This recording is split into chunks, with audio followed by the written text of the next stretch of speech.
You try the latest diet and maybe it worked for a day or two or a month, but then it just crashed, or maybe it wasn't sustainable. We hear amazing people telling us that we have to eat one way, and then another person tells us we have to eat another way, and a third person has a totally different way, and everyone's very adamant that their diet works best. So which diet is for you? What if I told you it wasn't you?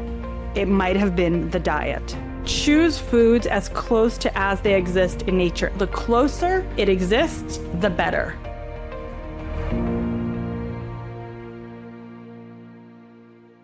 Hello, everybody, and welcome back to the Good Gut Feeling podcast, where we digest modern medicine with old world wisdom. I am Dr. Alexandra Shestina. I'm the host of this weekly podcast, and today I'm going to be pulling back the curtain on diets and how you should be eating for true and lasting health. A lot of times we think nutrition comes in a capsule, in a pill, in a powder, in a cleanse, and sometimes those things can be helpful. But real nutrition and real health starts on your plate, and you cannot out-supplement a diet.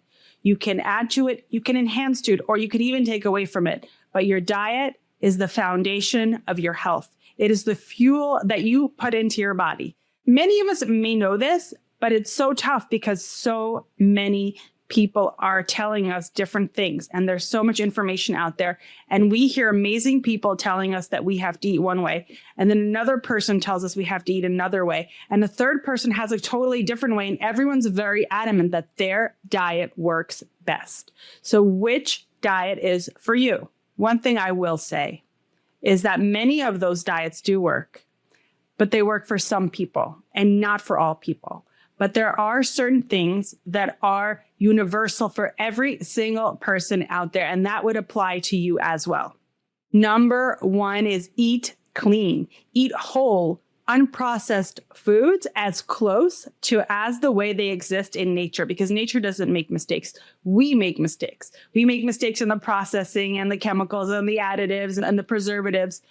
But the way that a natural product, a real seed, not a genetically modified one, not a tampered one, grows in natural soil, that's not a mistake. So choose foods as close to as they exist in nature. And it's part of it is the ingredients, but part of it is its actual state. So for example, if you take an apple in its actual state, just a whole, nice, beautiful apple, and then you take an apple chip, and maybe the apple chip has nothing but apple. It was just sliced and it was dried, but it doesn't have the same value.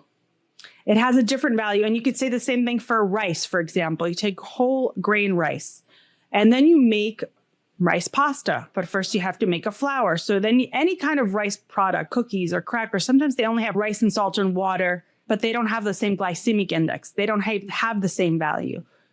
The best value for most products is the way that it grows, is the way that it exists. So an apple is an apple, and a strawberry is a strawberry, and rice is rice. And yes, rice does need to be cooked. That's a very minimal process. But when you start making a flour out of these grains, they have a different value. They have a higher glycemic index, and they usually do not have the same nutritional benefit. So the closer it exists, the better. When we process foods, we strip them of their nutritional value. Minimally processed, minimally stripped. Ultra processed, ultra stripped. Ultra processed foods, in my opinion, should not be called foods. They have calories, but they have negative nutritional value because not only do they not provide us with nutrition, they actually take away our health. So ultra processed foods, for nobody. But minimally processed foods can be good for you. Coconut oil is good for you. Olive oil is good for you. Avocado oil can be good for you. Grains, gluten-free, organic rice, quinoa, which is actually a grass that functions as a grain, or buckwheat, which is a seed that functions as a grass, can eat them plain. But yes, once you cook them in water, minimally processed, they have a lot of nutritional value. But once you start making cookies and crackers and pasta out of it, the value is decreased. But it's not just what you eat, it's how you eat it too. You could be eating the healthiest food on the planet, but if you are scarfing it down, quickly, not chewing and eating in a stress state, you are not benefiting from its nutritional value. We need to eat mindfully. Mindfully means present with the food. Because if we are stressed, if we are working, many of us sit down at our work table in front of our computer with our lunch. It is very common. And I am also sometimes guilty of that because we just often don't have the time, or I should say, we don't make the time for us to eat. And sometimes we're hungry and we just need to get something in. It's not ideal because when we are working, we are in fight or flight mode. We are in sympathetic mode because our body is ready for action, for production. And that is appropriate. However, when we are eating, we want to activate our parasympathetic system, which is our rest and digest system. And when we are working, those two are not compatible. When we are anxious, nervous, discussing things that may make us stressed, like politics, money, or anytime we're talking about a topic that can create stress for us, and anytime we can be talking about a stressful topic, that can actually affect our digestion. So what we want to do is be present with the food. If you're dining with friends, you can focus on having nice conversations. But I wouldn't talk about politics or the stock market or health issues. I would focus on nice, calm, pleasant, positive topics that don't cause stress. And focus on the food. Chew the food. Enjoy the food.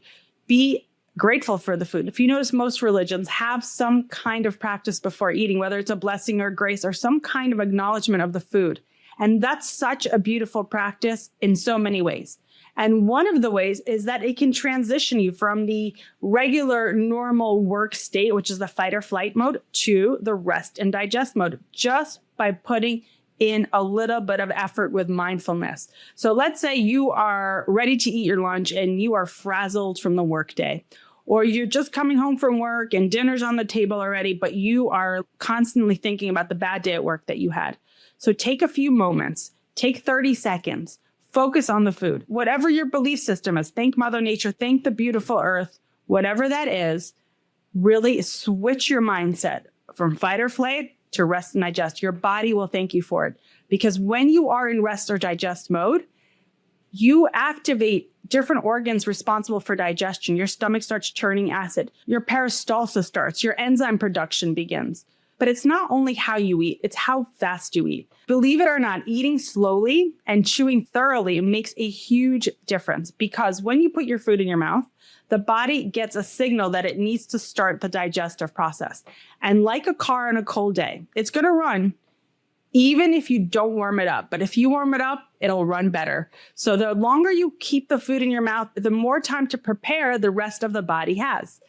And this is in addition to the amazing work the mouth does. First of all, the teeth mechanically grind the food. So right there, you are starting the digestive process. It doesn't start in your stomach. It actually starts in your mouth.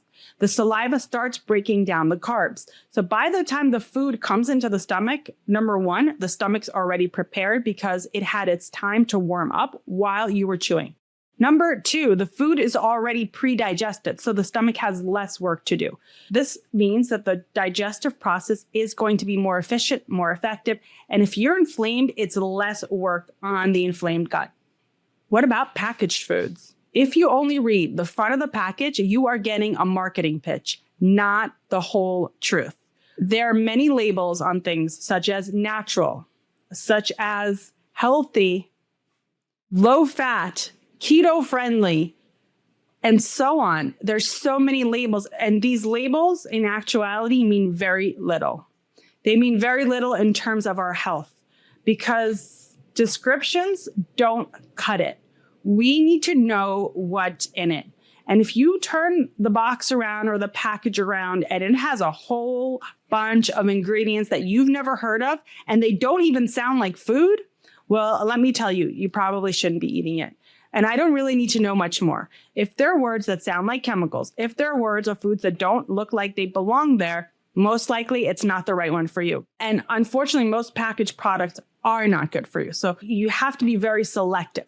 Plant-based milks are notorious for having a ton of ingredients that you don't need. So we may think, okay, we're getting a healthier product because some of the dairy is not so healthy, so let me get an almond milk. And I have patients asking, well, can I drink almond milk? And then I tell them, yeah, you could drink almond milk, but you don't want to drink carrageenan and sunflower oil and soy lecithin and all this other stuff that doesn't really belong there, because the only thing that belongs in almond milk is almonds, water, maybe a little salt, maybe a little vanilla, and that's it. The fewer ingredients, the better. You know, if you look at the average candy bar in the United States, without listing any brands, you know, the typical one you're going to pick up at the gas station, at the grocery store, at the convenience store, there are a massive number of ingredients. Most you don't recognize or don't know what it is.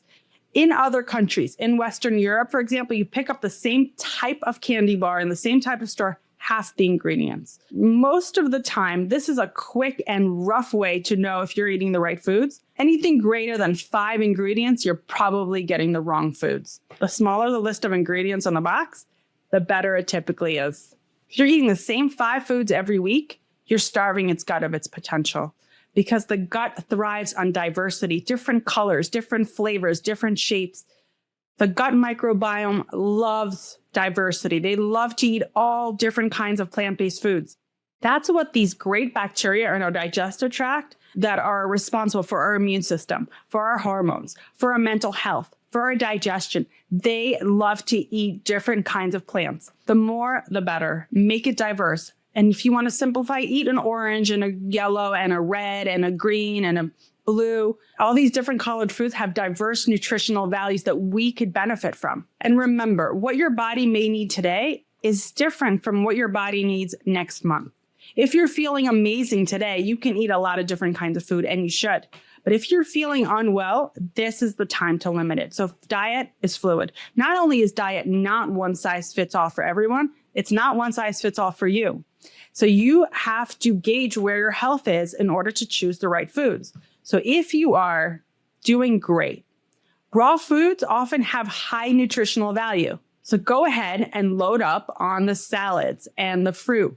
But if you are feeling inflamed or sick, or you're in a flare, that is the time to narrow it. But not only to narrow the foods, but also to choose cooked foods. Cooked foods sometimes have less nutritional value because of the cooking and the processing.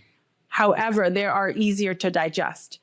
And the more cooked they are, the easier to digest they are. So if it's a very well-cooked food, like a soup, for example, which is liquefied, that is usually the easiest to digest. So when you're feeling great, raw foods. When you're feeling sick, cooked foods. And the whole range of foods in between. Now, yes, if you're feeling great, you can eat cooked foods also. You don't only have to eat raw. You can really diversify.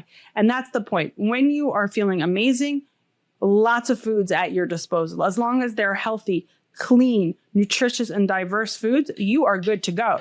But if you are feeling inflamed and you are not well and you're not at your prime state and you are experiencing a flare, that is the time to really narrow it down. Focus on cooked foods. So here is your diet roadmap. Eat whole, clean, unprocessed foods. Those can typically be found at the perimeter of the supermarket. Eat a variety of foods. Eat slowly and mindfully. And don't forget to check in with your body to see what it needs, because the foods that you eat when you're feeling well may not be the same foods that you eat when you're feeling sick. And most importantly, stay fluid and stay adaptable. Don't get stressed. Sometimes the food that you want is not available. That's okay. It's about building a relationship with your body and the fuel that it needs. If you like today's episode, please find us on wholegut.com, subscribe, and share with a friend. Stay healthy, stay gutsy, and I look forward to seeing you all next week.